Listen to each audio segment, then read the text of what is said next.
Mazmur 91 ayat 1. Orang yang duduk dalam lindungan yang maha tinggi dan bermalam dalam naungan yang maha kuasa. Saudara yang dikasihi Tuhan, hidup yang kita jalani saat ini penuh dengan berbagai ketidakpastian. Kita tidak pernah benar-benar tahu apa yang akan terjadi esok hari.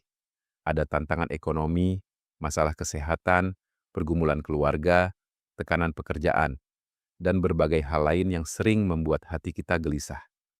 Dalam situasi seperti itu, setiap orang pasti merindukan tempat yang aman untuk berlindung. Mazmur 91 ayat 1 memberikan sebuah janji yang sangat indah. Pemazmur berkata, "Orang yang duduk dalam lindungan yang maha tinggi dan bermalam dalam naungan yang maha kuasa." Ayat ini menggambarkan seseorang yang hidup dekat dengan Tuhan, tinggal dalam hadirat-Nya, dan menjadikan Tuhan sebagai tempat perlindungan utama dalam hidupnya. Perhatikan bahwa ayat ini tidak mengatakan orang yang sesekali datang atau orang yang hanya mencari Tuhan saat ada masalah. Sebaliknya, ayat ini berbicara tentang seseorang yang duduk dan bermalam dalam lindungan Tuhan. Ini menunjukkan hubungan yang terus-menerus, hubungan yang intim dan dekat dengan Tuhan setiap hari. Seringkali kita memiliki kecenderungan untuk datang kepada Tuhan hanya ketika kita menghadapi masalah. Ketika keadaan baik, kita merasa mampu menjalani hidup dengan kekuatan sendiri. Namun saat badai datang, barulah kita mencari Tuhan. Padahal Tuhan rindu agar kita hidup dekat dengannya, bukan hanya pada saat sulit, tetapi setiap waktu. Tinggal dalam naungan Tuhan berarti melibatkan Tuhan dalam setiap aspek kehidupan kita. Ketika kita bangun pagi, kita mencari wajah-Nya. Saat mengambil keputusan, kita meminta hikmat-Nya. Ketika menghadapi masalah, kita datang kepada-Nya dalam doa. Ketika menerima berkat, kita mengucap syukur kepada-Nya. Naungan Tuhan bukan berarti hidup kita akan bebas dari masalah. Orang percaya tetap menghadapi tantangan dan kesulitan seperti orang lain. Namun, perbedaannya adalah kita tidak menghadapi semuanya sendirian.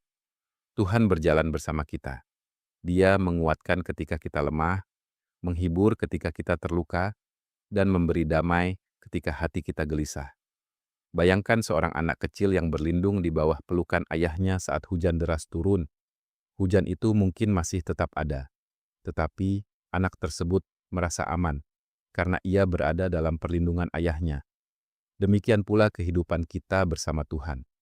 Badai mungkin masih datang, tetapi kita memiliki jaminan bahwa Tuhan menyertai dan menjaga kita. Hari ini, Tuhan mengundang kita untuk tinggal dalam hadirat-Nya. Bukan hanya menjadi pengunjung sesekali, tetapi menjadi pribadi yang hidup dekat dengannya setiap hari. Ketika kita tinggal dalam naungan-Nya, kita akan menemukan damai yang melampaui segala akal, kekuatan untuk menghadapi tantangan, dan pengharapan yang tidak pernah mengecewakan. Marilah kita menjadikan hubungan dengan Tuhan sebagai prioritas utama dalam hidup kita. Luangkan waktu untuk berdoa, membaca firman-Nya, dan membangun persekutuan yang intim dengannya. Sebab di dalam naungan Tuhan, kita menemukan perlindungan yang sejati. Apapun yang sedang Anda hadapi hari ini, ingatlah bahwa Tuhan adalah tempat perlindungan yang tidak pernah gagal. Tetaplah dekat dengannya dan percayalah bahwa dalam naungan-Nya Anda aman, tenang, dan penuh pengharapan. Mari berdoa. Tuhan, terima kasih karena Engkau adalah tempat perlindunganku yang sejati. Ajarku untuk tinggal dalam hadirat-Mu setiap hari dan tidak hanya mencari-Mu saat mengalami kesulitan. Biarlah hidupku selalu dekat dengan-Mu, sehingga aku dapat merasakan damai, kekuatan, dan pengharapan yang berasal dari-Mu. Dalam nama Yesus, amin.